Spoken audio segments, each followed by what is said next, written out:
Bom dia a todos, espero que todos estejam bem. Estou observando aqui a entrada de todos, peço que aguardem um pouco para que a gente possa começar as atividades. Bom dia, Bom dia, professor Balaguer, tudo bem? muito bom. Obrigado. E você, tudo bem? Tudo bem, uma alegria revê-lo, ainda que Eu também, virtualmente. para mim. Muito bom. Olá, E bom dia, tudo bem? bom Bom dia. dia, tudo bem?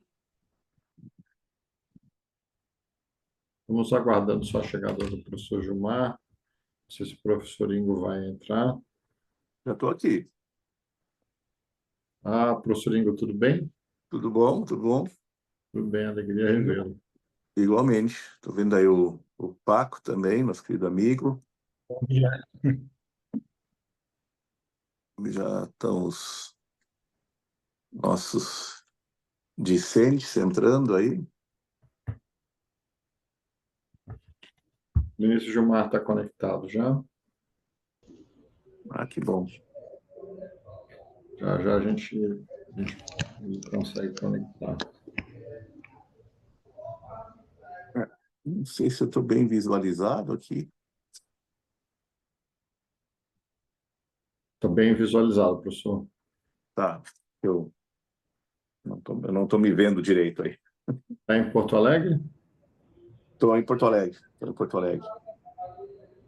Bom, aqui em Brasília estamos quase 4 meses sem chuva, Tá, sem uma gota de chuva. é muito. E está muito seco, né? A água está baixíssima. Aqui, pelo contrário. Se bem que agora essa semana está mais calma. Parece que hoje vai chover de novo. Me estão reelegendo, pelo visto, o prefeito, as enchentes aqui. Surpresa. Ontem nós tivemos eleições, professor Balaguer, eleições municipais. Bom dia a todos, bom dia a todos. Buenos dias, Pablo, buenas tardes. Bom dia, Bom dia, tudo bem? bom dia, Filipe. ministro. Bom, eu vou, sem mais demoras, ministro, o senhor prefere falar primeiro? O professor Balaguer fala primeiro? Professor Balaguer, fala. Uhum. Tá ótimo. É, Só um segundo aqui. Eu gostaria de agradecer a todos a presença nesse nosso 5º Seminário Internacional de Constitucionalismo Digital. Como é conhecimento de todos, nós temos realizado Isso. esse evento há 5 anos, sempre do modo virtual, unindo os alunos da PUC do Rio Grande do Sul, do IDP, de outras instituições interessadas para discutir esse que é um tema mais do que central hoje, que é o tema do constitucionalismo digital. Como de hábito, nós abriremos nosso evento com a palavra institucional do professor Ingo Sallet. Após eu passarei as palavras ao professor Francisco Balaguer para sua exposição. Oportunamente farei a apresentação do currículo e da exposição dele. E, enfim, o professor Gilmar Feira Mendes, igualmente apresentando a apresentação e o currículo. O nosso seminário se estende até o dia 11, até sexta-feira, sempre com os temas divulgados na programação. A nossa rede de pesquisa envolve sempre eventos no Brasil, no Rio Grande do Sul, em Brasília e no Rio Grande do Sul, e também em Granada. A nossa programação para Granada este ano está planejada para o dia 20 de janeiro, semana do dia 20 de janeiro, e subsequente. Caso alguém tenha interesse, logo nós vamos divulgar a programação e os eventos. A programação em Madrid na semana do dia 20, em Granada na semana do dia subsequente. Professor Ingo. Bom dia a todas e todos. Boa tarde ao nosso querido amigo professor Francisco Balaguer Calejon, que nos acompanha de Granada, né? Bom dia também, professor, colega amigo Atala Correia, do IDP, ministro Gilmar Mendes, que prestigia, um dos organizadores também desse evento, né? Saudar também os nossos discentes, né, dos nossos programas de pós-graduação que nos acompanham aqui, tanto aqui do IDP, quanto da PUC do Rio Grande do Sul, quanto do nosso DINTER em São Luís, que eu vejo alguns rostos conhecidos aqui, né? Para nós é uma honra poder participar de mais uma jornada dessa envergadura, né? Como já foi referido, o quinto seminário apenas em constitucionalismo digital, porque nós já tivemos os cursos, né, de inteligência artificial e direito, vamos ter outras edições, o nosso congresso bianual lá em Granada, que temos outro em janeiro, né, com publicações conjuntas, é uma rede, né, que já funciona muito bem há muitos anos, né, além de queridos colegas, além do proveito intelectual que nós temos, acadêmico, recíproco, né, também envolvendo sempre os nossos discentes, colegas, professores.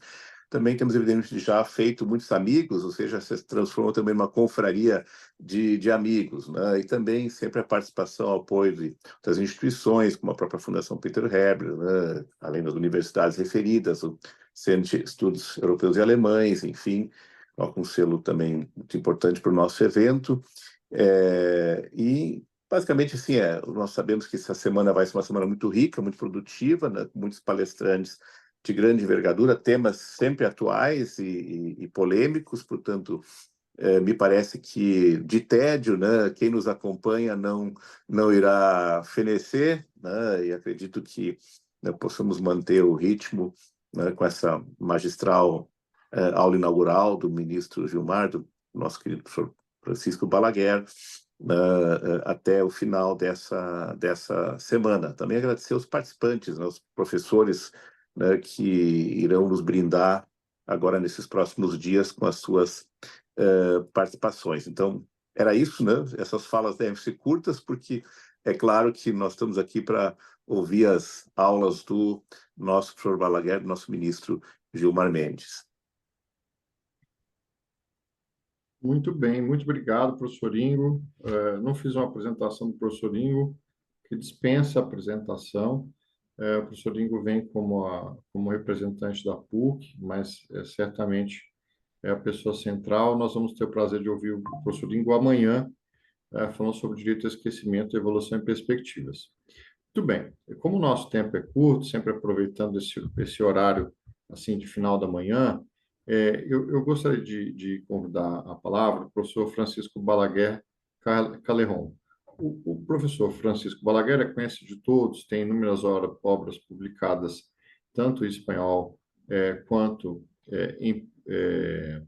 em português, destacando as obras recentes também sobre constitucionalismo digital, o algoritmo da Constituição.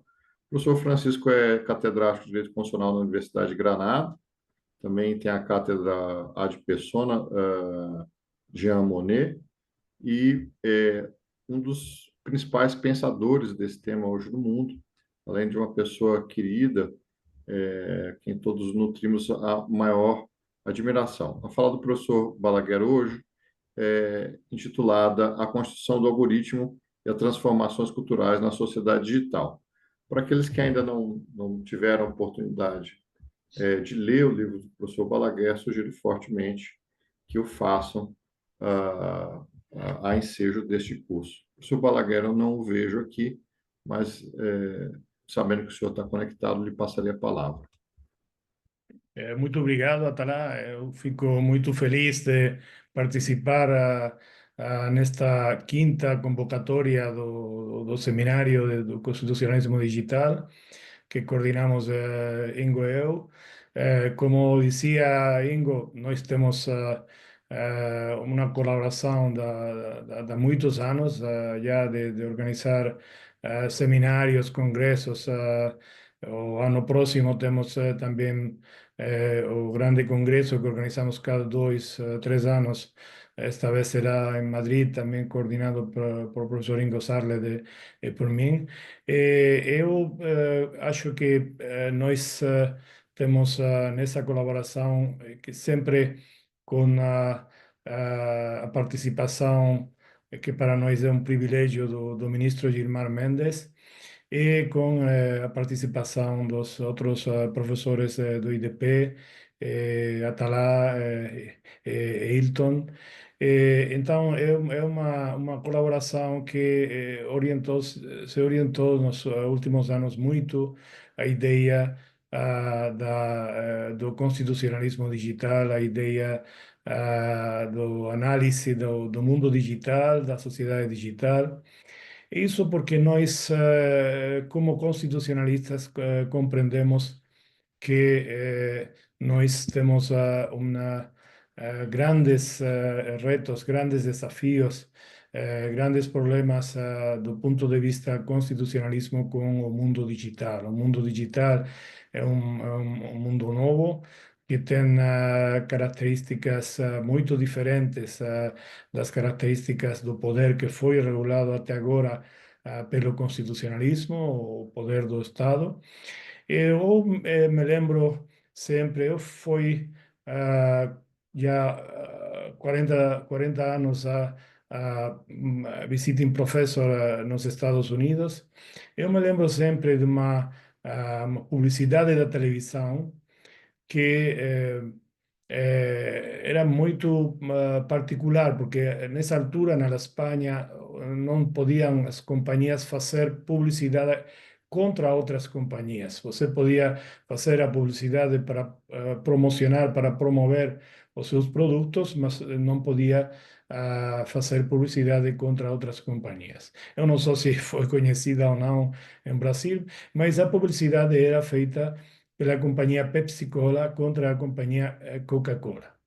Eram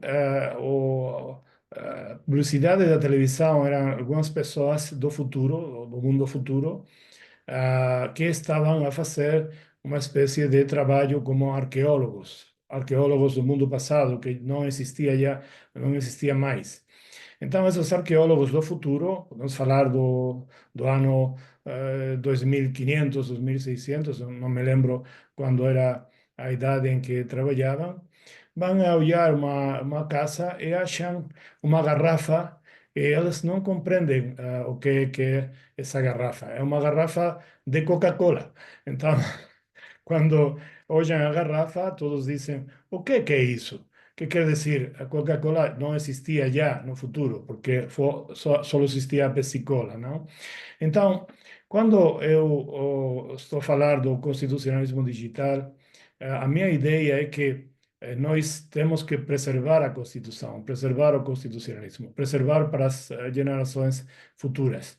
De maneira que, se no mundo futuro os filhos dos filhos, os nossos filhos, vão a uma casa e acham um exemplar da Constituição do Brasil de 1988, não digam o que é isso, mas digam: oh, um exemplar da Constituição, a nossa Constituição, que maravilha!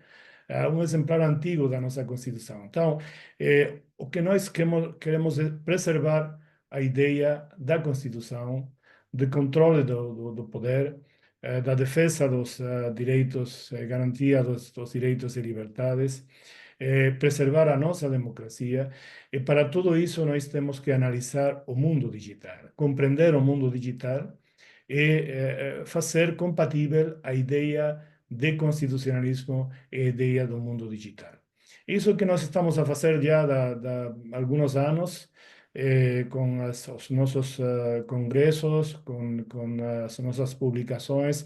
O último congresso que coordenamos também, o professor Ingo Sarledeu, foi publicado na Espanha, mas também foi publicado na Itália, será também publicado no Brasil, em livros coletivos, e todos os trabalhos são trabalhos dedicados à análise do mundo digital. O mundo digital nós temos que analisar com os nossos instrumentos, com os instrumentos do direito constitucional, para compreender o mundo digital e também para fazer possível a preservação das nossas instituições, da nossa democracia, da nossa Constituição. Essa é a ideia do constitucionalismo digital e também a ideia deste seminário, deste quinto seminário do constitucionalismo digital. Muito obrigado.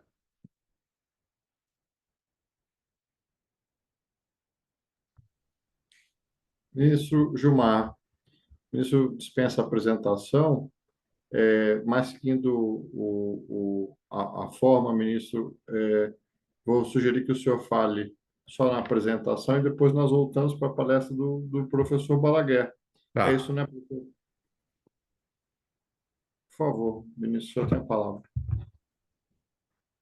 Bom dia a todas e a todos. Cumprimentar o Atalá por essa a coordenação também, o nosso amigo Ingo Sarlet e especialmente o professor Balaguer, esse nosso amigo de Granada, da Espanha, da Europa, e que nos tem ajudado tanto.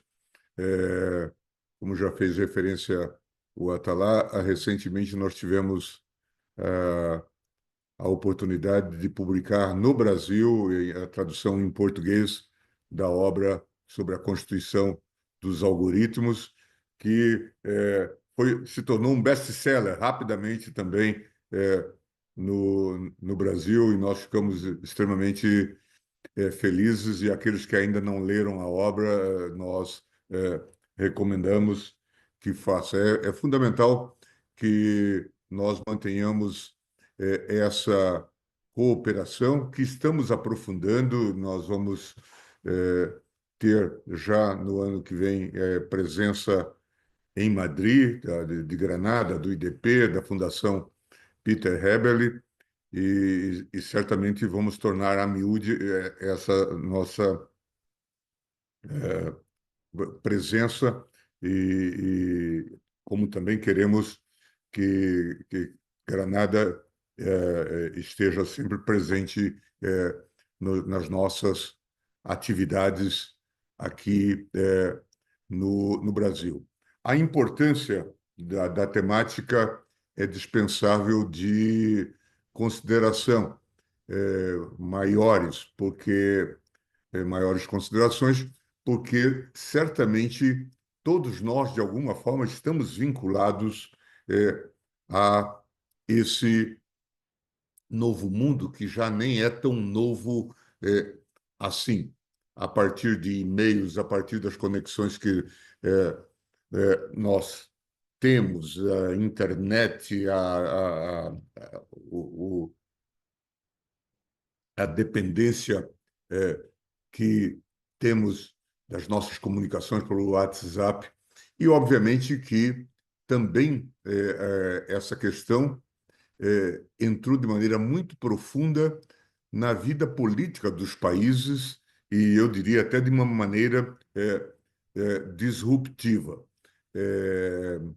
Recentemente, nós tivemos, ainda não houve um desfecho desse episódio do X, do X, antigo Twitter, envolvendo, então, uma ação da Suprema Corte do Brasil, que suspendeu o funcionamento da plataforma no Brasil por descumprimento de decisões judiciais. E isso, como todos sabem, se tornou um fato mundial, com posicionamentos diversos em editoriais de jornais do mundo todo. Um outro dado que eu acho que merece atenção primeiro, a dificuldade de regular as plataformas e trazê-las para um padrão de legalidade. E isso nós vimos no próprio Congresso Nacional Brasileiro. Mas um dado interessantíssimo, que eu acho que vale a pena refletir sobre ele e talvez trazer reflexões, é como isto entrou na política de uma maneira extravagante, sem querer fazer nenhuma referência a pessoas, mas nós acabamos de encerrar as eleições em São Paulo, em que, inicialmente, como se viu das pesquisas, houve um triplo empate entre os principais candidatos. 2 candidatos tradicionais da política, um prefeito de São Paulo e um deputado federal muito conhecido, com atividades em São Paulo, na questão habitacional, e um terceiro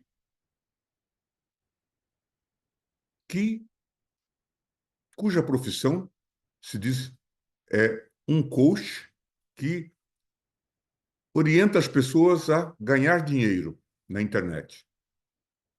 E se candidata e obtém um resultado extremamente expressivo, sem ter tempo de televisão, sem ter partido político, sem ter fundo eleitoral. Por 50 mil votos, ele não foi o segundo colocado e não foi para o segundo turno. É uma mudança. Isso nós estamos falando da maior capital do Brasil. Nós estamos falando do terceiro orçamento do Brasil, portanto, maior do que muitos orçamentos dos estados. Os orçamentos no Brasil o orçamento da União, o orçamento do Estado de São Paulo e o orçamento do município de São Paulo. Praticamente é isso. Então, vejam os senhores que os desafios estão aí colocados e, obviamente, nós temos que compreender essa realidade, né? E tentarmos, de alguma forma, estarmos atualizados em relação a isso. Acho que é extremamente importante que nós possamos discutir essas e outras questões, mas isso mostra a importância de estarmos acompanhando esse novo contexto que é de grande transformação da vida política institucional. Muito obrigado. Muito obrigado, ministro. É realmente desafiante. A tecnologia muda e cada vez eu fico mais surpreso. Como uma brincadeira, mencionando para os colegas aqui, eu não entendo nada de música, nunca toquei, o único instrumento que eu toco é campainha, mas através da inteligência artificial fui capaz aqui de criar uma música em homenagem ao ministro Gilmar e o professor Balaguer, numa brincadeira, num xiste aqui, da aplicação da inteligência artificial. De todo modo, para lidar com essas curiosidades e com esse mundo em mutação, que nós organizamos o seminário, refletindo, de fato, sobre como o direito constitucional e o constitucionalismo se deparam com esse avanço muito rápido da tecnologia. Então, assim, agora sim, organizando o nosso evento, eu convido o professor Balaguer para que faça a sua palestra inicial. Como eu disse, o professor Balaguer falará sobre a construção do algoritmo e as transformações culturais na sociedade digital. Professor Balaguer, o senhor tem a palavra para a sua exposição. Muito obrigado, Atalá. Eu vou falar sobretudo de transformações, mas todos os que falaram primeiro, o ministro Gilmar Mendes, Atalá, Ingo, todos eles falaram de mudanças, de transformações. Nós estamos em um tempo muito diferente do tempo do século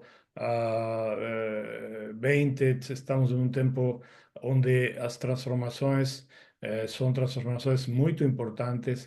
Eu gostaria de fazer uma perspectiva do ponto de vista da evolução do constitucionalismo, das transformações que nós estamos a ter neste tempo do novo mundo digital, para compreender a importância das mudanças históricas que estamos a viver. Depois falarei também das transformações culturais, porque as transformações culturais são transformações que, com a metodologia o método do nosso maestro, o professor Peter Heberle, da concepção da Constituição como cultura, mas também da análise dos fatores culturais que vão a procurar as transformações. Muito importante é considerar a cultura e as transformações das pautas culturais para compreender também as transformações do constitucionalismo. Na verdade, se nós consideramos a história do constitucionalismo, nós temos três tempos diferentes, não?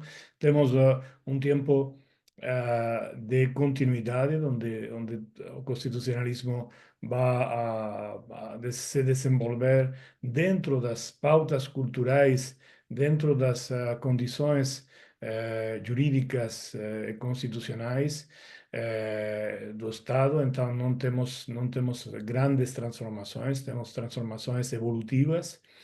Nós temos um tempo de transformações que são importantes, mas que são transformações que vão a provocar também um novo modo, uma concepção diferente do constitucionalismo, e aí podemos falar não de continuidade, mas de transições. Temos transições.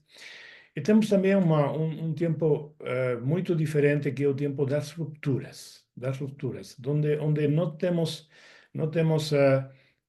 só transformações que dão lugar a transições, a evoluções, mas temos um novo mundo, temos uma nova concepção do mundo, do ponto de vista econômico, do ponto de vista cultural, do ponto de vista filosófico, do ponto de vista histórico. Então temos uma transformação que vai provocar rupturas.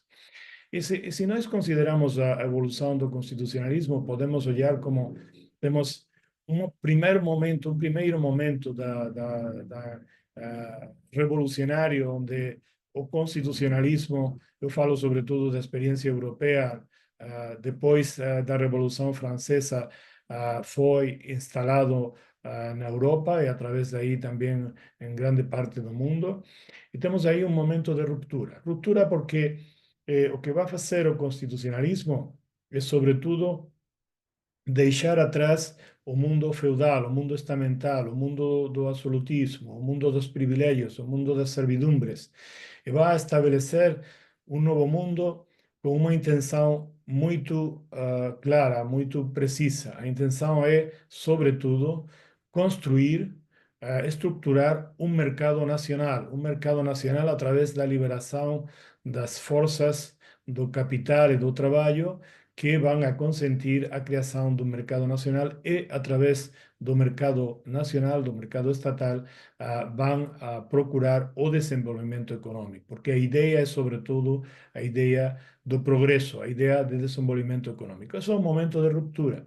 São novos conceitos, a razão, a lei que vai se estabelecer como lei política com a Constituição sobre o novo ordem criado através do constitucionalismo, a força da lei para a superação do mundo de privilégios estamentais estabelecido nos sistemas jurídicos do absolutismo. E tudo isso são novos conceitos, uma nova concepção do mundo, novas transformações culturais, que vão a procurar o estabelecimento disso que nós chamamos a Constituição, ou o Estado constitucional, o Estado, nesse momento, o Estado legal, o Estado que vai a procurar revolução através de um instrumento fundamental, que é a lei que é concebida, que é entendida a nível político como a lei do mundo científico, capaz de transformar a sociedade, como as leis estabelecidas pelos científicos são capazes também de transformar a realidade através do conhecimento científico, através da razão. A razão é o motor fundamental que vai a promover a grande transformação constitucional. Depois nós temos uma transição, não é uma ruptura, é a transição do Estado legal ao Estado constitucional, o Estado que nós conhecemos agora, o Estado que tem Brasil, o Estado que tem Espanha, o Estado que temos na Europa a partir da Constituição alemã, da Grundgesetz de 1949, e temos a partir da Constituição italiana de 1948, que é o Estado constitucional. O Estado constitucional vai ser preparado do ponto de vista teórico e intelectual pelas discussões que se produzem no período de Weimar, no período de Weimar na Alemanha, no período da Constituição de Weimar, no período entre a Primeira e a Segunda Guerra Mundial. E aí temos a grande contribuição do grande jurista Kelsen, a normatividade da Constituição, o sistema constitucional, sistema jurídico, o Tribunal Constitucional, a ideia da democracia, com o pluralismo, que depois será desenvolvida muito mais pelo o grande jurista também, o nosso maestro, o professor Peter Heberle. Temos a ideia do Estado Social, de Hermann Heller, o Estado Social de Direito. Temos a ideia da Constituição econômica, entre outros de Franz Neumann, a ideia de que o Estado tenha capacidade de regular a economia, porque nós tivemos já a criação do mercado. Nessa altura temos tido já o mercado nacional, o mercado estatal, mas o mercado estatal precisa regulação, e a regulação do mercado vai ser feita através da ideia da Constituição econômica. Tudo isso são transições, é uma transição, não é uma ruptura do mundo constitucional, não é uma ruptura dentro do constitucionalismo, é uma transição.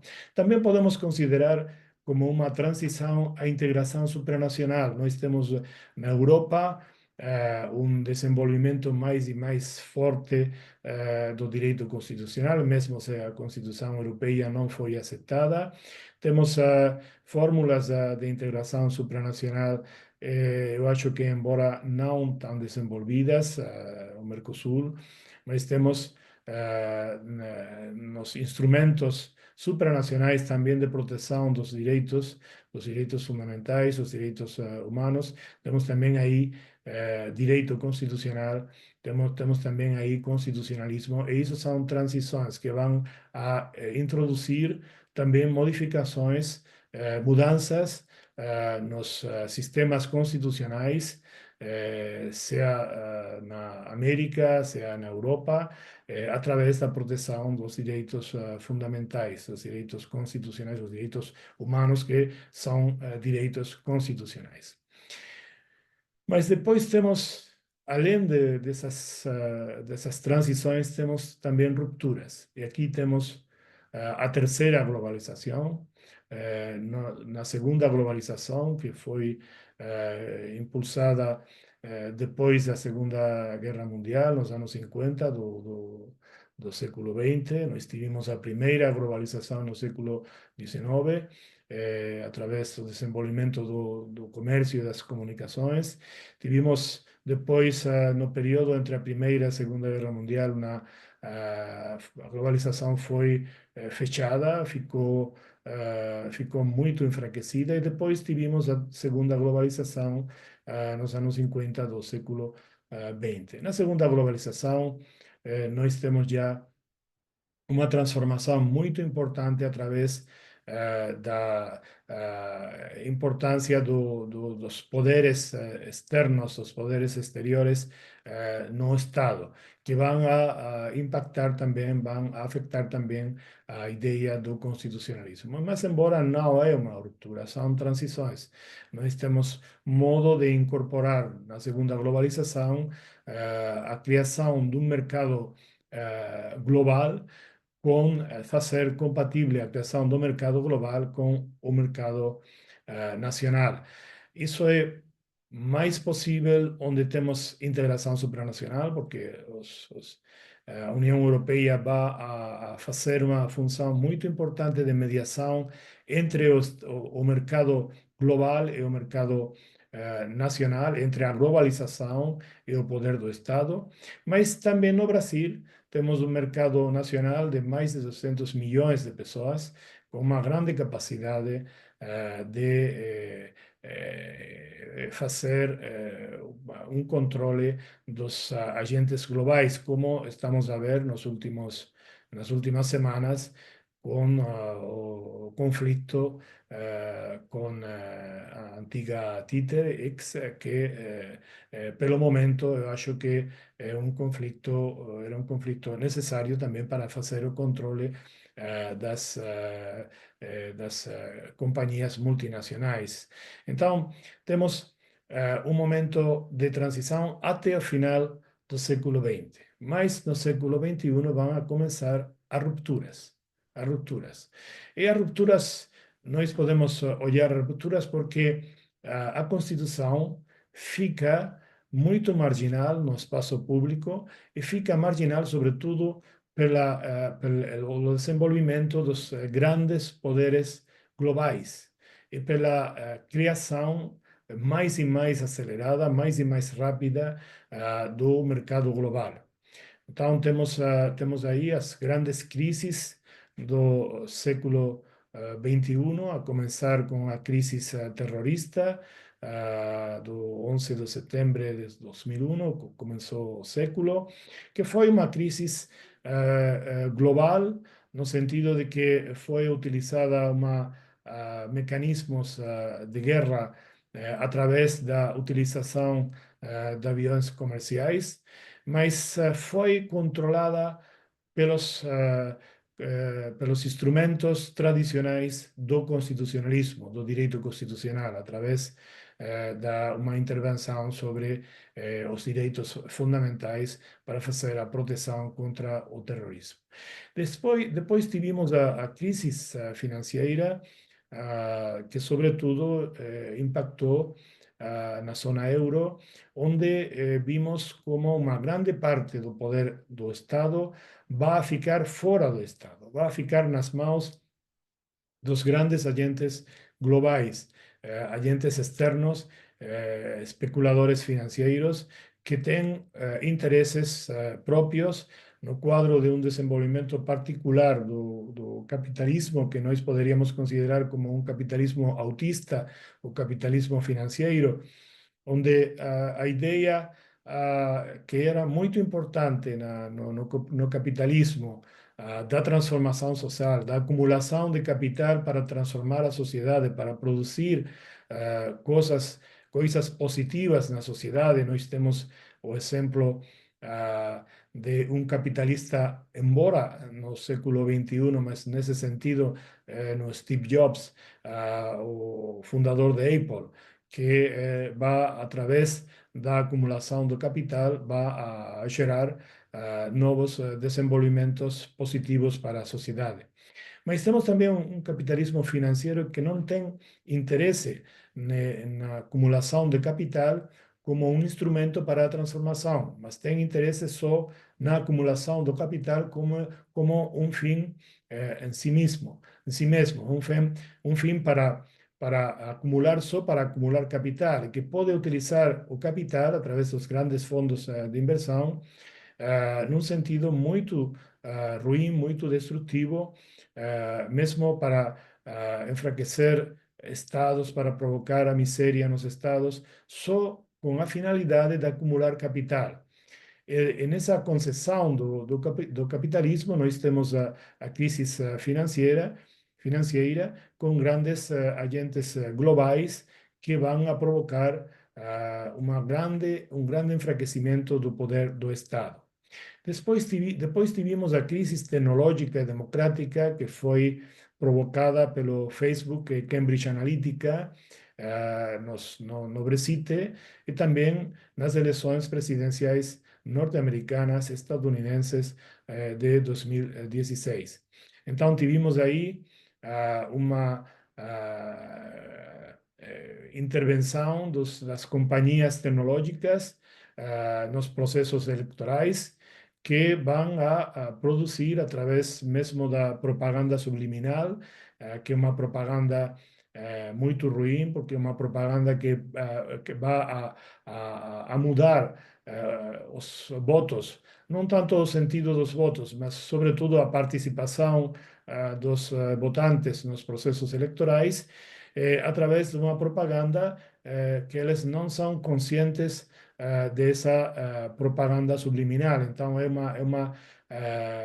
uma manipulação eleitoral. Isso foi feito pelo Facebook no Brexit e também nas eleições presidenciais estadunidenses. Eu acho que pode ser também, podemos falar também uma intervenção no Brasil. Facebook utilizou, sobretudo, a aplicação Facebook nos Estados Unidos, mas utilizou muito o WhatsApp no Brasil, nas eleições que sucederam as eleições norte-americanas de 2016, e depois foi também uma intervenção em outros países, não ficou só nos Estados Unidos, Brasil, fizeram intervenções em outros países. Tudo isso vai provocar umas transformações muito mais importantes do constitucionalismo, porque o constitucionalismo, o direito constitucional fica nas mãos do Estado, mas o Estado não tem poder para organizar a sua sociedade, porque tem uma intervenção mais e mais importante das companhias tecnológicas nos processos eleitorais, na configuração do espaço público, na configuração dos processos políticos, e tudo isso foi feito pelas companhias tecnológicas e vai provocar grandes transformações também do tipo cultural. E depois tivemos uma outra crise, a crise sanitária, que foi uma crise muito interessante para o direito constitucional. Não tenho tempo para desenvolver as questões que têm relação com a crise sanitária, só dizer que as companhias tecnológicas ficaram com mais poder depois da crise sanitária, tiveram mais poder econômico, desenvolveram também uma grande capacidade de ordenação da sociedade através da ordenação dos processos comunicativos. Isso que estamos a fazer agora não era possível na mesma medida primeiro da crise sanitária. Eu lembro que eu fiz a minha primeira intervenção através do Zoom 2 anos primeiro da crise antes da crise sanitária. Eu estava num hotel em Berlim. Eu fiz uma intervenção que foi convidado pelo ministro Gilmar para um doutorado do IDP no Brasil. Eu fiz a minha primeira intervenção pelo Zoom, mas não era o normal nessa altura. Nós começamos a utilizar de modo mais importante depois da crise sanitária. Então, tudo isso são transformações que eram muito importantes, porque, afinal, se vocês consideram todas essas transformações, tem uma coisa em comum. E a coisa em comum é que os constitucionalistas ficamos fora das capacidades para resolver todas essas crises, a crise financeira, a crise tecnológica e democrática, a crise sanitária. As crises do século XXI são muito importantes, são crises, depois também a guerra da Ucrânia, de Palestina, todas essas crises, que são crises muito importantes, ficam fora do vocabulário, do instrumentário, dos métodos, das técnicas que nós conhecemos como constitucionalistas e como juristas. Ficam fora da zona de conforto dos constitucionalistas e dos juristas, porque são crises que só podem ser resolvidas através de instrumentos científicos, econômicos, tecnológicos, sanitários, que não são os instrumentos próprios dos constitucionalistas. E isso não é normal. Não é. As crises do século XX foram diferentes. Foram crises, sobretudo, crises provocadas pelo combate por o controle do Estado, pelo combate a favor ou contra a democracia. Foram crises políticas que podiam ser resolvidas através do direito constitucional. As crises do século XXI não podem ser resolvidas, não foram resolvidas através do direito constitucional. Isso já dá uma medida da importância das transformações. São transformações que deixam fora das soluções das crises que afetam as sociedades, as grandes crises que afetam as sociedades, deixam fora o direito constitucional. E isso é muito importante. Mas A mais importante de todas essas crises é a crise tecnológica, do ponto de vista da transformação constitucional. Porque a crise tecnológica vai a procurar uma transformação das pautas culturais, de novos paradigmas, novos modos de concebir a vida mesma. A vida mesma. Não se trata só de crises que têm, ou desenvolvimentos que têm uma influência do ponto de vista político-social. Tem uma influência também do ponto de vista pessoal, do ponto de vista da concepção da vida. Isso como é que o fazem as companhias tecnológicas? Porque são as companhias tecnológicas que fazem isso. São as companhias tecnológicas que vão a mudar as nossas pautas culturais. E isso podem fazer através de dois mecanismos. Um mecanismo é o que nós conhecemos como interface de usuário. É o modo em que nós nos comunicamos com o computer ou nos comunicamos com o telefone celular através das aplicações. A configuração das aplicações pode ser feita de maneira muito diferente. E o que vão fazer as companhias tecnológicas é configurar a interface do usuário para conseguir mais e mais atenção do público, às vezes atenção que não é necessária do ponto de vista da utilização da aplicação, mas para conseguir mais atenção do público, mais dados para o seu modelo de negócio. Aqui temos que considerar que a companhia Meta, anterior à companhia Facebook, tem o 98% de todos os seus ingressos através da publicidade. Então, precisam os dados para a publicidade, por isso precisa mais e mais interação, e às vezes essa interação não faz sentido do ponto de vista tecnológico. Então, vão a procurar transformações culturais que nós podemos considerar adicionais, que não têm relação com o desenvolvimento tecnológico, que não são necessárias do ponto de vista tecnológico, são necessárias só do ponto de vista do modelo de negócio das grandes companhias tecnológicas. E depois, uma outra intervenção que eles vão a fazer é através dos algoritmos. São os algoritmos os que vão a hierarquizar, a ordenar o interior das aplicações de internet das companhias tecnológicas, das redes sociais, e através dos algoritmos também vão a procurar uma transformação do espaço público. Então, nós temos, para começar com alguns exemplos, para que vocês possam compreender a dimensão do que eu estou a falar, nós temos transformações que vão afetar a percepção cultural do tempo. O tempo continua a ser o mesmo, mas a percepção cultural é muito diferente, que também vão afetar o espaço. Essas são as coordenadas onde nós desenvolvamos as nossas vidas, o tempo e o espaço. Então, nós falamos de rupturas porque, na verdade, as transformações que estão a provocar as companhias tecnológicas são as mais importantes da história de muitos anos. São às vezes, mais importantes que aquelas que foram provocadas pelo constitucionalismo através da Revolução Francesa, através do estabelecimento do Estado legal e depois do Estado constitucional. São transformações que vão a provocar mesmo uma afetação muito importante do ponto de vista pessoal, do modo em que vivem as pessoas. E isso, naturalmente, tem também uma influência muito importante do ponto de vista do direito constitucional.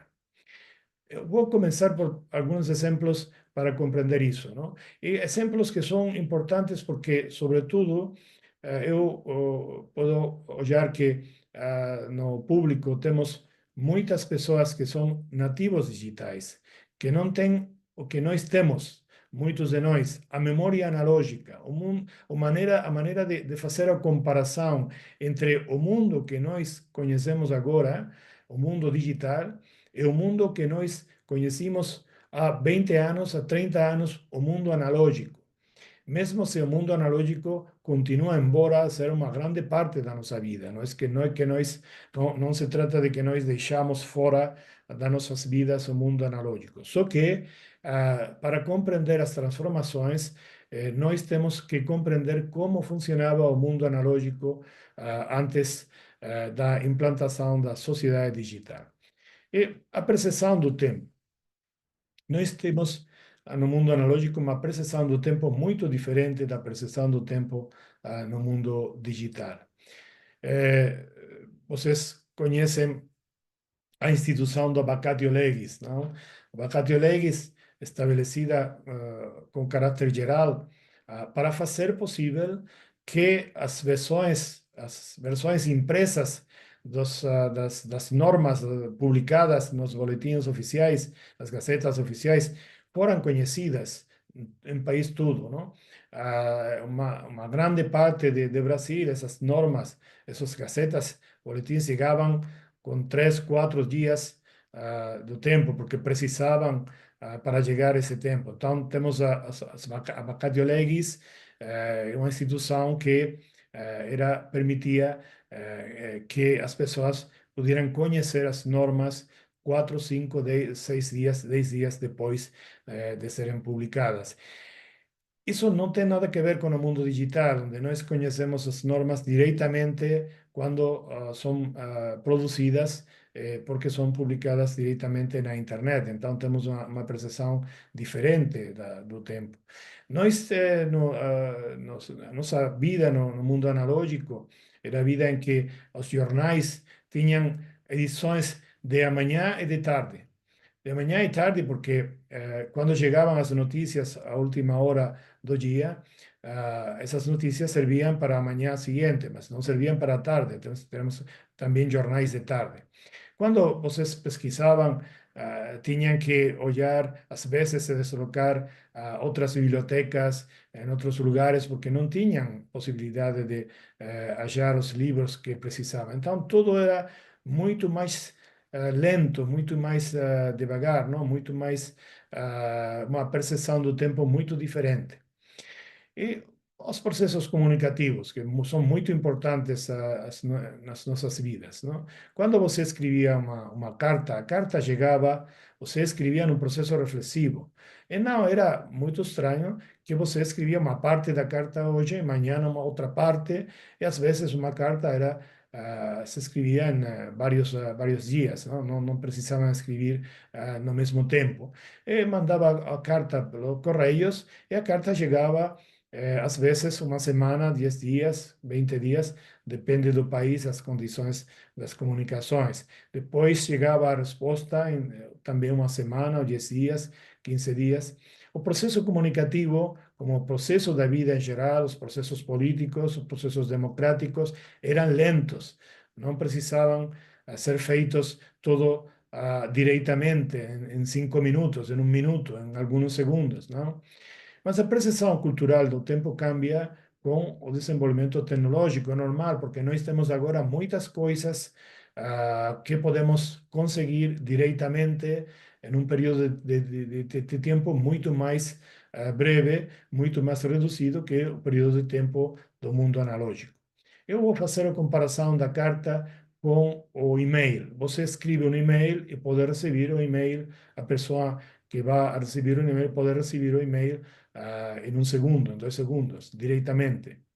Isso cambia também a percepção do tempo, mas não tanto, porque você escreve um e-mail, pode mesmo receber indicação de que a pessoa que vai receber o e-mail recebeu o e-mail, mas às vezes eu vou responder e-mail, eu acho que você seguramente também, vou responder esse e-mail 1 dia, 2 dias, uma semana depois, não fico no trabalho, não estou a fazer alguma viagem, e não vou responder imediatamente o e-mail.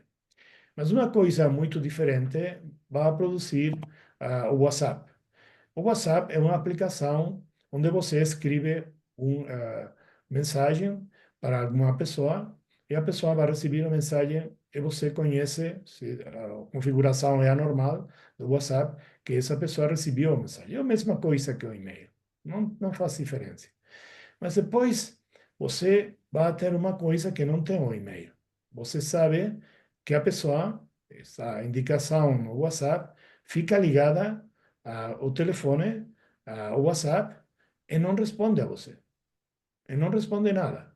Mas a pessoa está aí, viu a mensagem e não responde. E mas, embora mais problemático, a pessoa não só não responde a você, mas está a escrever. E você sabe que está a escrever, que está a responder a outros mensagens, mas não respondem aos mensagens, ao mensagem que você enviou. E isso vai provocar, eu falo do WhatsApp, mas poderia falar das qualquer outra aplicação do internet, das redes sociais. Isso vai provocar a necessidade de que você tem que dar uma resposta imediata quando você recebe um WhatsApp. Porque a configuração do WhatsApp é a mesma configuração de uma conversação telefônica. E se você chama qualquer pessoa, ele diz, podemos ficar para 5 horas para um café, e a pessoa não responde, isso não é cortés, não é educado, é uma coisa muito ruim. É a mesma coisa com o WhatsApp. E por que Facebook tem interesse que você responda rapidamente, que você participe, que a interação continue permanentemente, que fique sempre aberta no WhatsApp? Porque com os dados do The Economist, há alguns anos, The Economist dizia que Facebook comprou o Instagram pela quantidade de $1.000 milhões.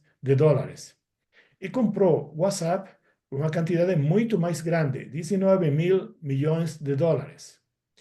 E Instagram deu, do primeiro momento já, ingressos a Facebook, mas Instagram continua a não dar ingressos. E se vocês consideram que uma companhia pode gastar $19 mil milhões e depois continua todos os anos com mais e mais milhares de milhões de dólares sem receber um ingresso, isso não é possível, não faz sentido, não? Mas não recebe diretamente, recebe indiretamente através dos dados que vai a receber do WhatsApp, e que são dados muito importantes, são dados pessoais, mais privados, mais íntimos, e que Facebook utiliza para fazer os perfis do usuário. Esses perfis do usuário vão a permitir a Facebook vender mais e mais publicidade. Então, é necessária a configuração da interface do usuário que fiz WhatsApp? Não, não é necessária. Você pode ter uma comunicação sem uma interação permanente, sem uma percepção do tempo muito mais rápida, uma percepção do tempo em que vocês precisam respostas rápidas e exigem também respostas rápidas. Não é necessária, não é tecnicamente necessária, só que para Facebook é importante porque através dessa configuração vai conseguir mais e mais ingressos, mais e mais dólares. Uma outra transformação cultural que, neste caso, não tem relação com a configuração do usuário, mas tem relação com a utilização dos algoritmos. E aqui também é muito importante, para compreender os problemas, fazer uma comparação com o mundo analógico. No mundo analógico, vocês têm os meios de comunicação, os jornais, a televisão, e cada um deles tem um público particular. Você tem que a cadeia o Globo tem o seu público, que o jornal A Folha de São Paulo tem o seu público, que os outros jornais têm cada um o seu público, e esse público tem uma orientação ideológica que mais ou menos é coincidente com a orientação ideológica dos meios de comunicação. Até o ponto que, às vezes, algumas companhias compram meios de comunicação que não se correspondem com a sua linha editorial, os seus interesses ideológicos, mas deixam embora os meios de comunicação continuar com as suas linhas editoriais, porque é o modo de continuar também com o seu público, senão eles vão a perder o seu público. Se a Folha de São Paulo amanhã tem uma linha editorial muito diferente, é possível que uma parte das pessoas que vão a consultar o jornal deixem de consultar o jornal. É o mesmo com as cadeias de televisão. Então, vocês têm que os meios de comunicação têm uma distribuição ideológica da sociedade toda. da sociedade do Brasil. Agora, se nós consideramos como funcionam, qual é a configuração estrutural, isso é muito importante compreender. É uma configuração estrutural, não é uma questão que pode ser escolhida pelas companhias tecnológicas. Como é a configuração estrutural das redes sociais, é muito diferente. Porque qual é o público de Instagram ou de Facebook em Brasil? É todo o país, é toda a sociedade brasileira. Potencialmente, Instagram pode acolher a todo o país, a mais de 200 milhões de pessoas. Não tem limites. E isso é um problema do ponto de vista da configuração da uma possível, que não tem linha editorial da Facebook. As redes sociais não têm linhas editoriais. E como podem fazer compatível as diferenças ideológicas da sociedade do Brasil, de toda a sociedade do Brasil, com a continuidade nas redes sociais que elas têm? Através dos algoritmos. São os algoritmos que vão a permitir que as companhias tecnológicas possam manter toda a sociedade de um país dentro de uma aplicação, de uma rede social, através da configuração dos algoritmos. Então, isso que pode parecer sem problemas, planteia muitos problemas. Porque o que fazem as companhias tecnológicas com os algoritmos? O que vão a fazer é que, através do histórico de pesquisa em internet, através da atividade das pessoas em internet, eles vão a fazer os perfis do usuário. Esses perfis do usuário são aqueles que permitem enviar a informação das notícias, a mesma informação que antes proporcionam, embora, mas para um público mais e mais reduzido, os meios de comunicação tradicionais, vão a enviar a cada um dos usuários da rede social aquilo que é mais coerente com a sua ideologia. Então, vão a provocar uma fragmentação do espaço público, porque cada um de nós vamos a receber o que nós pensamos do ponto de vista ideológico do mundo e vamos a alimentar mais e mais a nossa posição através dos algoritmos das redes sociais. Isso é muito importante porque vai provocar uma fragmentação do espaço público, vai provocar uma radicalização do espaço público, porque todas as pessoas vão mais e mais a alimentar as suas posições ideológicas e vão a considerar que as posições ideológicas dos outros não valem, não são as boas posições, são ruins, então vão a provocar também uma radicalização do espaço público. Então, o que temos do ponto de vista das pautas culturais? Temos uma percepção do tempo mais e mais rápida, onde nós precisamos respostas imediatas a qualquer problema. É uma percepção do espaço público onde nós temos mais e mais a concessão, a ideia de que as nossas concessões da vida, a nossa ideologia é a única ideologia verdadeira e que as outras não são verdadeiras, não tem que ver com a realidade, não tem mesmo uma ideia da realidade. E provoca também uma fragmentação e radicalização do espaço público.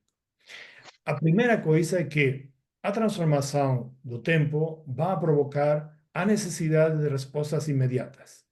E vai provocar, sobretudo, uma assimetria muito forte, uma incoerência muito forte entre os processos comunicativos do nosso tempo e os processos políticos.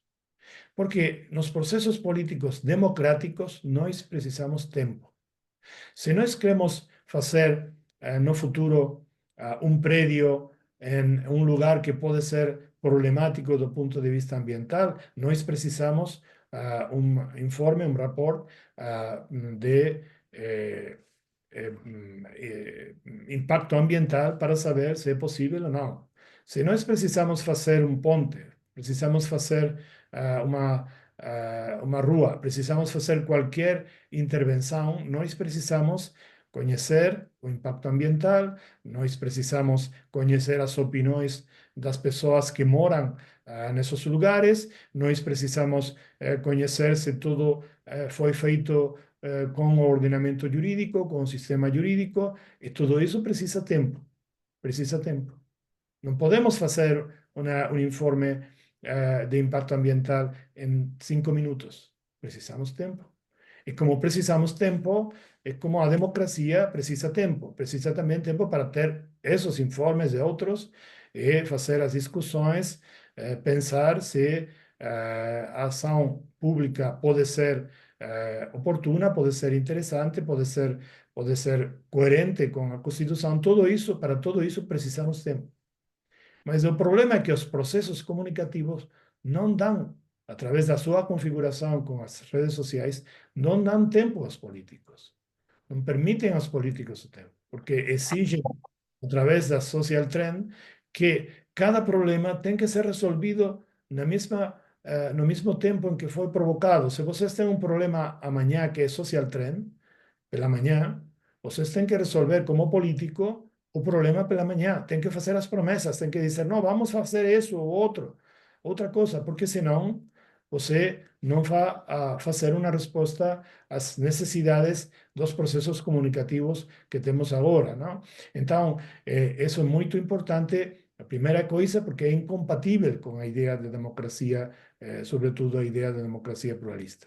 A segunda coisa, porque vai a provocar, infelizmente, uma promoção muito importante dos populismos, porque são os populismos os que vão a dar respostas imediatas. São os populismos os que oferecem à sociedade respostas que, mesmo se não fazem sentido, são impossíveis do ponto de vista técnico, do ponto de vista político, do ponto de vista democrático, são respostas que eles vão oferecer com caráter imediato. Então, temos uma configuração ruim do espaço público, do espaço democrático, pela configuração dos processos comunicativos que estão a fazer Moça, não vai pegar um negócio, não? através, sobretudo, da Então, escreve lá um e-mail no papel, né? interface. O Celso tem que parar o microfone, senão vamos... Obrigado. A interface do usuário.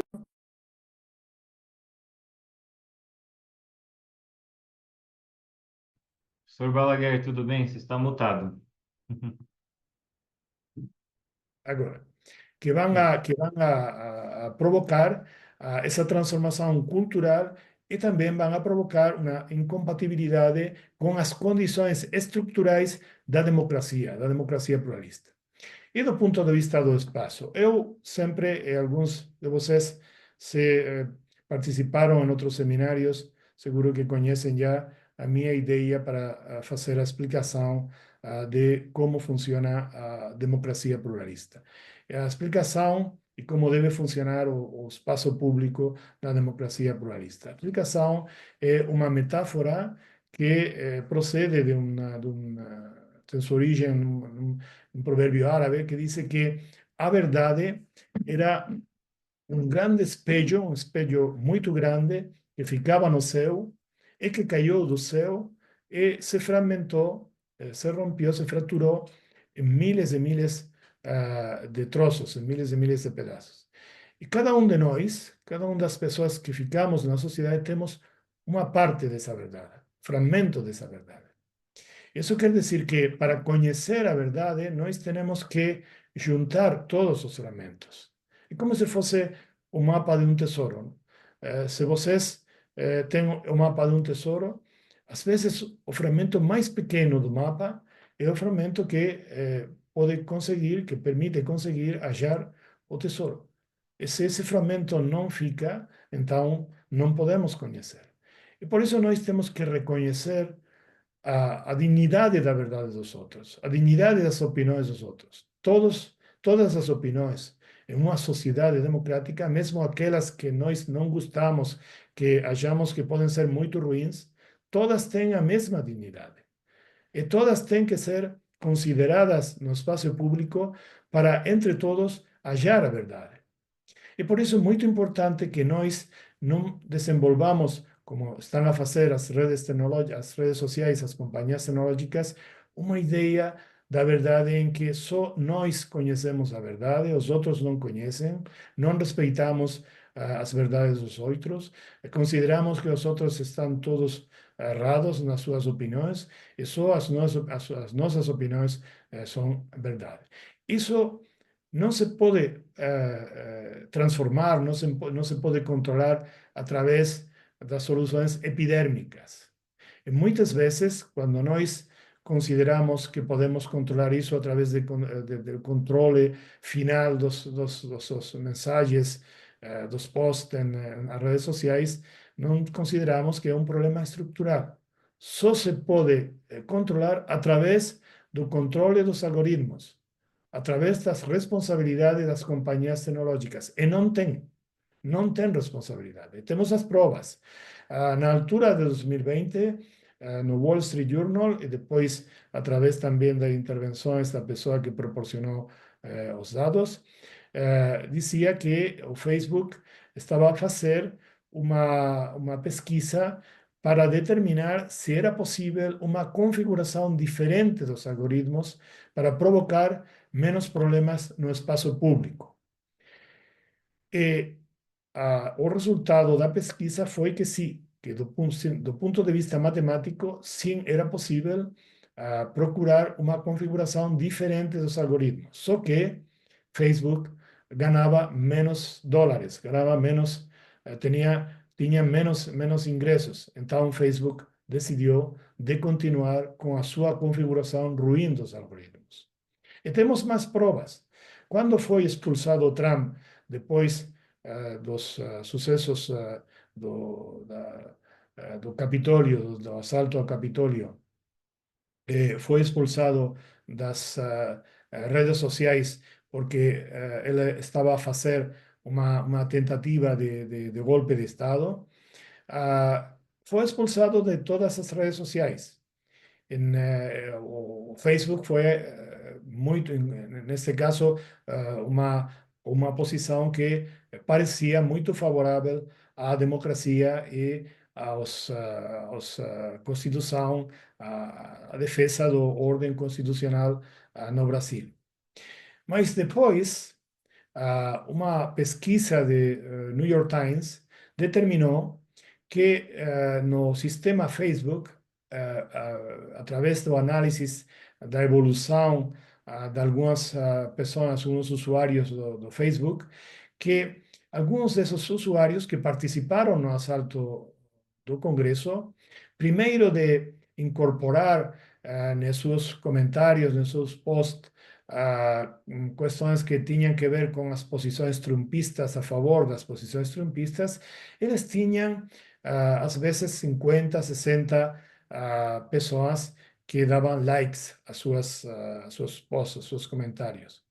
Quando essas pessoas aceitaram o discurso de Trump e começaram a dizer que as eleições foram fraudulentas, que o verdadeiro presidente era Trump, que Biden não era o presidente, que havia roubado as eleições. Quando começaram a dizer isso, passaram de ter 40, 50 seguidores ou likes a ter miles e miles e miles de likes, dezenas de miles de likes.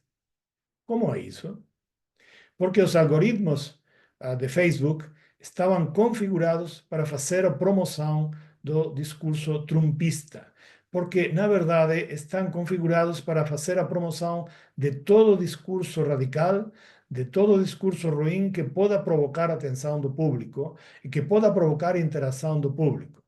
Então, o que estava a fazer Facebook era aparecer ante a sociedade americana como defensor da democracia e da Constituição e, ao mesmo tempo, fazer, através dos seus algoritmos, a promoção do discurso trumpista. Então, para concluir e deixar um pouquinho de tempo para as perguntas, o debate, não? Temos até lá que deixar um pouco de tempo para o debate. Eu gostaria de dizer que nós estamos em uma situação de transformação muito radical das condições estruturais da Constituição da democracia, da garantia dos direitos, e que tudo isso tem muito que ver com o modelo de negócio, o modelo de business das companhias tecnológicas, que estão a provocar transformações culturais adicionais que não fazem sentido do ponto de vista tecnológico, não são necessárias do ponto de vista tecnológico, não são necessárias mesmo do ponto de vista da sua economia, porque eu considero que todas as companhias tecnológicas têm que ter seus ingressos, têm que ter ingressos para poder fazer também o seu trabalho, para continuar a fazer o seu trabalho de comunicação. Não é que eu estou contra as companhias tecnológicas ou contra que as companhias tecnológicas vão, obviamente, a ter os seus ingressos, que isso é necessário, não?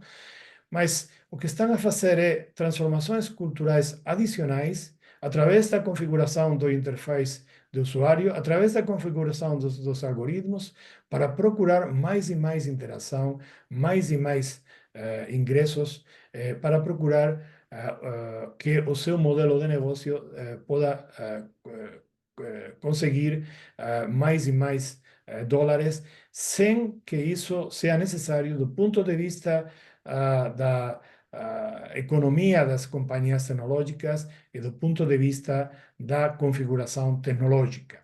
É por isso que é importante que nós, mesmo se não somos, às vezes, conscientes das transformações, temos que fazer uma reflexão sobre essas transformações e temos que procurar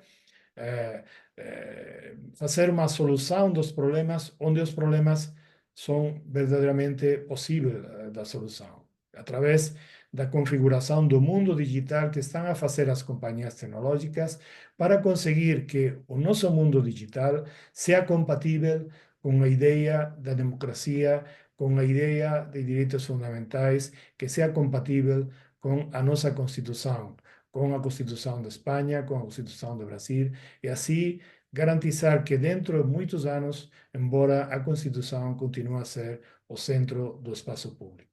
Muito obrigado.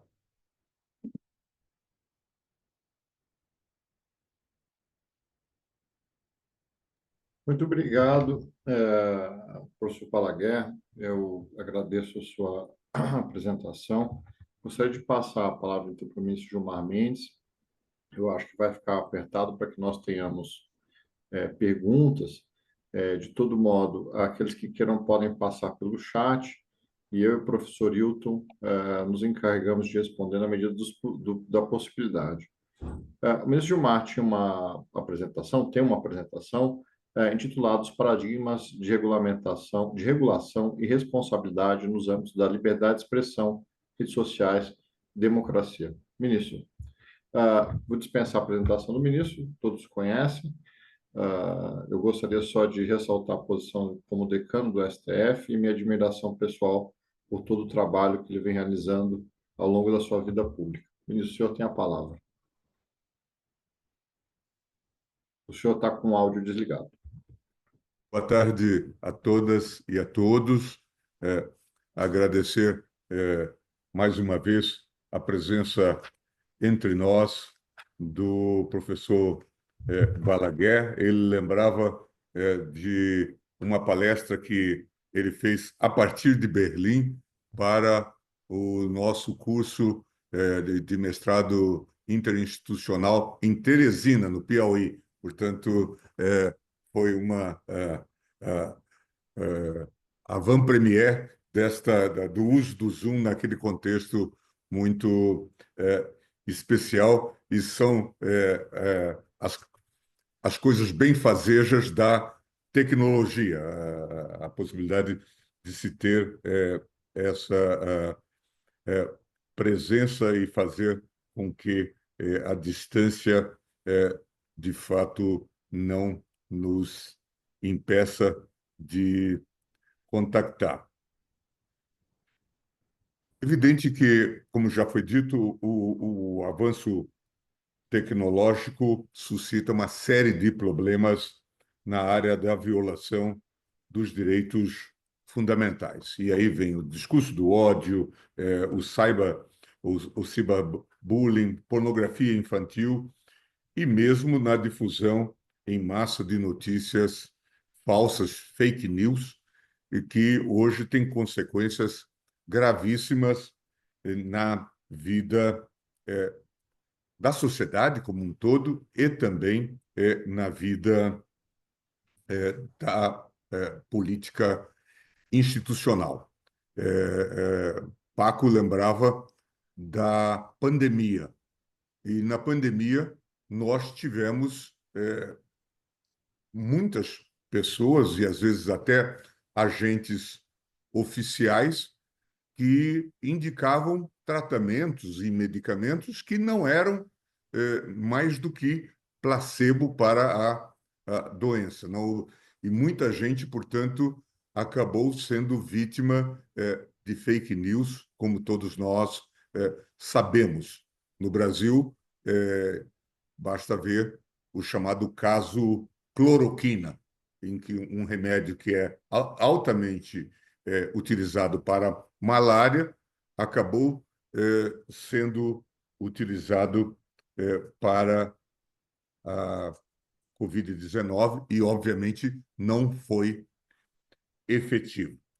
Também nós temos tido os alertas sobre como afetar a própria democracia, e Paco já deu aí alguns exemplos do Brexit, da eleição do Trump, talvez entre nós já a eleição do Bolsonaro, em suma, como o mundo vem sendo afetado por esse movimento. Não se pode esquecer que no Brasil, em 2023, nós tivemos a invasão dos palácios dos três poderes. E as pessoas marcavam esse encontro dizendo que haveria uma festa e convidavam-se para ir a uma festa da Selma. E a festa da Selma era o que se viu, esse encontro que resultou na invasão dos três poderes, inclusive do Supremo Tribunal Federal, que foi, obviamente, o prédio mais afetado pela invasão e pela destruição que se perpetrou. No Brasil, o Marco Civil da Internet está inserido nesse debate. E agora nós estamos discutindo, inclusive talvez agora após as eleições, a questão do artigo 19, que disciplina a responsabilidade de intermediários online sobre conteúdo gerado por terceiros. E hoje nós estamos discutindo, inclusive, a atualidade do próprio artigo 19, que partia de uma premissa que teve, obviamente, os seus méritos, que é um dos principais, e talvez um dos primeiros paradigmas regulatórios, e que era o da proteção da neutralidade do conteúdo online, o qual é comumente associado à tradição de direitos negativos da liberdade de expressão. Esse primeiro paradigma foi fundamental para assegurar a liberdade de expressão na internet nas últimas 2 décadas. Ela se estrutura a partir de regimes de responsabilidade fraca dos intermediários pelo conteúdo de terceiros, com a moderação online sendo majoritariamente desempenhada por mecanismos de autorregulação das próprias plataformas. Em linhas gerais, o artigo 19 do Marco Civil da Internet corresponde a essa concepção, a da neutralidade do conteúdo online. O segundo paradigma, mais recente, aponta para a regulação procedimental do discurso online. Esse paradigma está presente nas legislações europeias recentes. Nós tivemos a legislação da Alemanha, desde 2017, posteriormente a legislação europeia, DSA, e mais recentemente também a legislação do Reino Unido. O primeiro paradigma, como a gente percebe, está relacionado à abordagem de irresponsabilidade do intermediário pelo conteúdo de terceiros. E já vimos agora, como na exposição do Paco, que essa não responsabilidade não é tão evidente assim, mas servia para que essas plataformas se consolidassem. Essa perspectiva de irresponsabilidade pelo conteúdo também se apresentava no direito comunitário até 2002. Essa era a compreensão da Diretiva do Comércio Eletrônico, mas isto está em processo de mudança. E nós sabemos, como sabemos que os algoritmos são suscetíveis de programação e de manipulação, e que há essa interferência no próprio conteúdo. A questão que é extremamente delicada é que o Estado, enquanto tal, tem imensas dificuldades na sua disciplina, na sua regulação, na regulação da internet, dos próprios provedores. Entes supranacionais, e aí nós vimos o exemplo do incidente agora, que eu acho que vai ser paradigmático, com o Twitter, ou X, no Brasil. Se diz, não precisa de ter sede no Brasil. Então, retiro a sede do Brasil. Retiro os meus servidores no Brasil. E, portanto, não tenho que prestar contas à soberania brasileira e ao judiciário brasileiro. Isso é um problema, né, que já se vinha vaticinando e, de alguma forma, se coloca um grande desafio para a aplicação da legislação corrente de cada país. Eu me lembro que nas nossas conversas lá atrás, Paco citava a legislação alemã de 2017 e dizia que muitos países, por conta do seu próprio tamanho diminuto, tinham imensa dificuldade de ter medidas coercitivas e que talvez a Alemanha tenha se adiantado em razão da sua robustez no contexto europeu e mundial.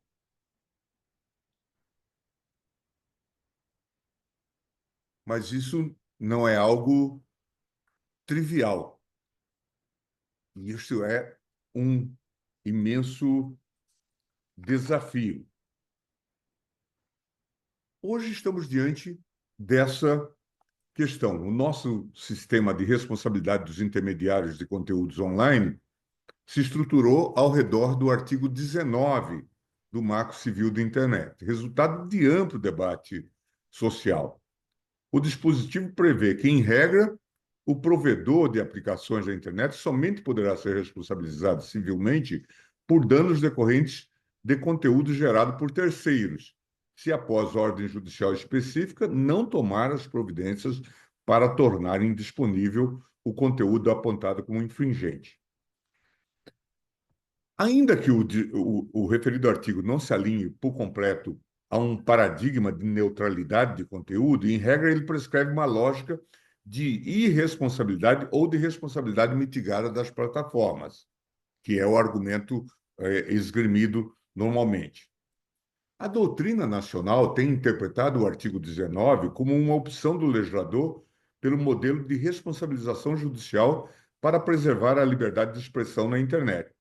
Essa escolha, entretanto, não significa necessariamente que o provedor esteja impedido de realizar a remoção de conteúdo na ausência de ordem judicial. E este é um dos problemas. A partir da notificação de um usuário, por exemplo, a empresa pode voluntariamente proceder à retirada do conteúdo. Assim, o artigo 19 do Marco Civil da Internet não prevê que a única hipótese de remoção de conteúdo consiste na existência de ordem judicial, mas sim que, na sua presença, o conteúdo deverá ser removido pela plataforma. Dado esse desenho institucional, é legítimo afirmar que boa parte do sistema de moderação de conteúdo online no Brasil está concentrado no exercício da estratégia de autorregulação. Isso porque são as plataformas que, a partir da ordenação das regras de suas comunidades, implementam primariamente a atividade de moderação de conteúdo. Diante da veiculação massiva de conteúdos de terceiros potencialmente ilícitos, no entanto, a suficiência da autorregulação desregulada suscita controvérsias, como já apontado. Esses fatores levam a crer, apesar da importância do artigo 19 do Marco Civil da Internet para a construção de uma internet plural e aberta, que hoje o dispositivo se mostra, talvez, ultrapassado. A corroborar esse entendimento, as iniciativas estrangeiras têm construído regimes de responsabilidade mais sofisticados para a operação de plataformas. É importante buscar um caminho entre a liberdade total das plataformas e o controle estatal completo do conteúdo. Essa tem sido aqui a tentativa de jurisdições democráticas estrangeiras. O segundo paradigma, que merece atenção, como já foi dito, corresponde à regulação procedimental das redes. Diversas opções legislativas têm sido concebidas para o combate a comportamentos ilícitos praticados na internet, como a difusão de discurso do ódio, manifestações difamatórias ou ainda notícias falsas. Uma nova onda de leis e regulamentações de plataformas estrangeiras tem buscado impor balizas para a moderação de conteúdo. Essas novas legislações, da qual a legislação alemã, Netzwerk Durchsetzungsgesetz e a DSA da União Europeia adotam estratégias bastante sofisticadas. Essas leis não definem previamente o que é um conteúdo ilícito, justamente para não incidirem no risco de comprometer a liberdade de expressão. Elas também não retiram das plataformas a função de moderação. Por outro lado, elegem estratégias regulatórias processuais, alocando às plataformas a responsabilidade de desenhar seus serviços de forma mais segura para impedir a circulação de conteúdos que possam comprometer direitos fundamentais e as condições democráticas da rede. Assim, o cerne dessas novas legislações não está na delimitação material do conteúdo. Antes, dispõe sobre o design de serviços, sobre seus modelos de negócio e sobre a forma como essas plataformas gerenciam riscos e tratam a exposição dos usuários aos riscos e difusão dos conteúdos danosos. Por focar no procedimento e não no aspecto material do conteúdo online, as novas leis de regulação de plataformas são profundamente distintas das normas que atribuem responsabilidade aos veículos de mídias tradicionais. Como as plataformas funcionam a partir de processos contínuos de submissão e revisão de conteúdos em escala transnacional, é muito difícil reproduzir o tradicional binômio que separa conteúdo e transmissão. O que essas novas regulações enfatizam é a necessidade de focar na arquitetura tecnológica das plataformas, nas decisões que são tomadas sobre como tratar reclamações feitas por usuários e na transparência dos seus critérios. Nas discussões no Reino Unido, tem se desenvolvido o conceito de dever de cuidado. O conjunto de regras que compõe tal dever não requer uma absoluta proteção contra todo e qualquer conteúdo ilegal online. Ao avaliar o cumprimento desse dever, o que se busca é investigar se a plataforma adota rotineiramente práticas razoáveis para impedir o surgimento e o espraiamento de riscos sistêmicos à ordem democrática. Da mesma forma, o DSA europeu exige que as plataformas realizem a retirada de conteúdos ilícitos, tão logo tomem conhecimento e adotem medidas de transparência para deixar claro o seu processo decisório na moderação de conteúdo. Além disso, as plataformas têm a obrigação de agir de forma diligente, objetiva e proporcional na aplicação e cumprimento das restrições estabelecidas nos termos de uso dos seus serviços. O DSA exige ainda que as plataformas implementem uma estratégia de mitigação de risco, que pode incluir adaptações nos termos do serviço e processos de moderação em si. Esses são exemplos que mostram que leis de responsabilidade mais rígidas e modernas não precisam se aventurar na exauriente regulação da liberdade de expressão na internet, tarefa certamente inglória para qualquer legislador. No Brasil, parece fundamental que um novo regime jurídico aumente a confiabilidade e previsibilidade da moderação de conteúdo, a partir de garantias processuais e de mecanismos de resolução de disputa mais transparentes nas plataformas.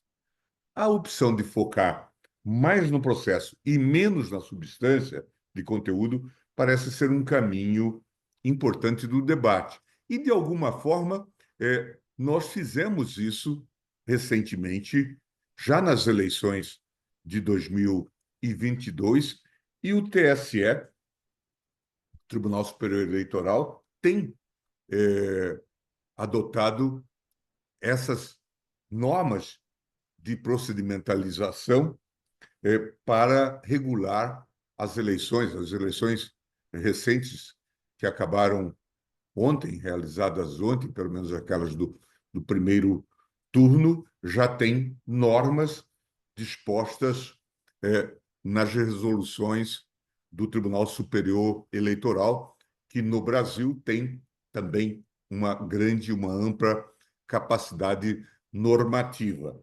É muito interessante que nós temos discutido a regulação na internet a partir de um estatuto mais amplo, mas isso tem sofrido também um bloqueio por parte de forças parlamentares, muito provavelmente daquelas que se valem da internet para intentos políticos, às vezes, não muito saudáveis. Eu espero que nós tenhamos a oportunidade de discutir no Legislativo a regulação mais ampla da internet, seguindo esses modelos que estão sendo estabelecidos na Europa e que provavelmente cheguemos a um bom termo no que concerne à regulação.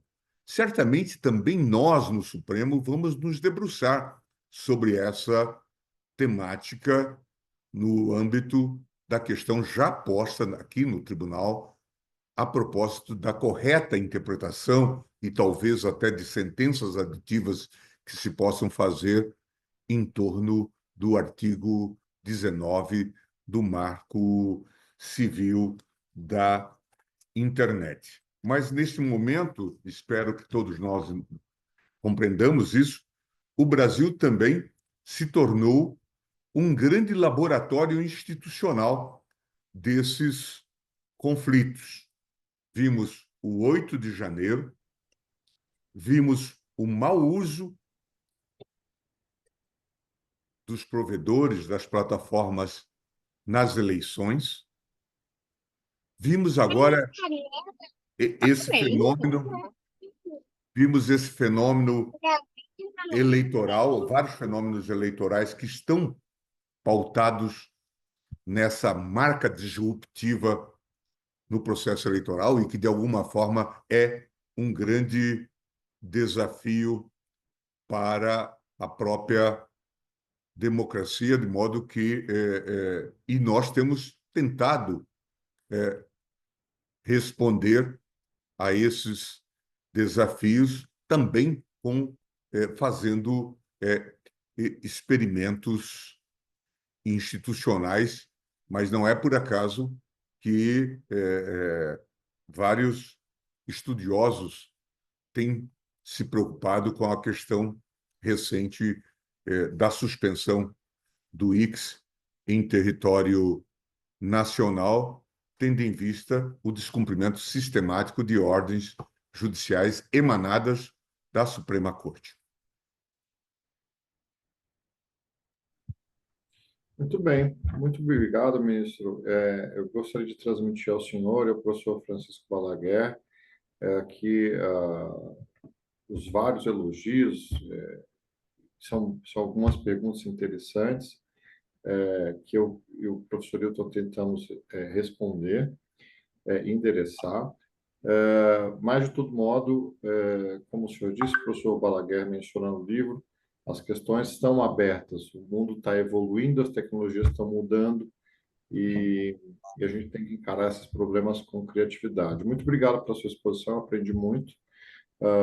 Muito obrigado, professor Balaguer.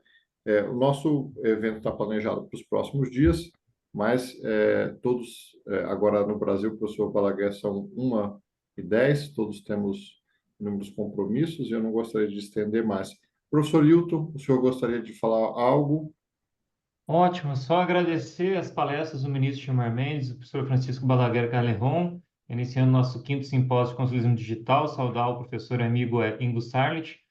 Começamos muito bem. Hoje ficamos sem pergunta pelo adiantado da hora, mas sendo possível nas outras a gente faz uma abertura para as perguntas. Amanhã teremos a professora Laura Scherto, teremos o professor Ingo Sarlit e a professora Melina Fachin, a partir das 11h30. Professor Ingo, queria dar uma palavra de despedida?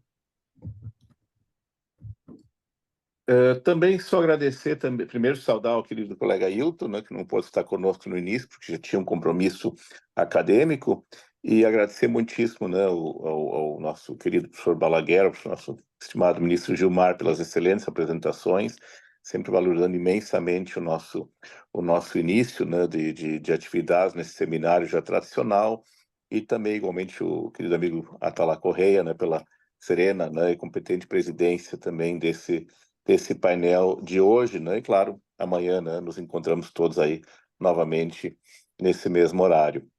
Um abraço em todas e todos.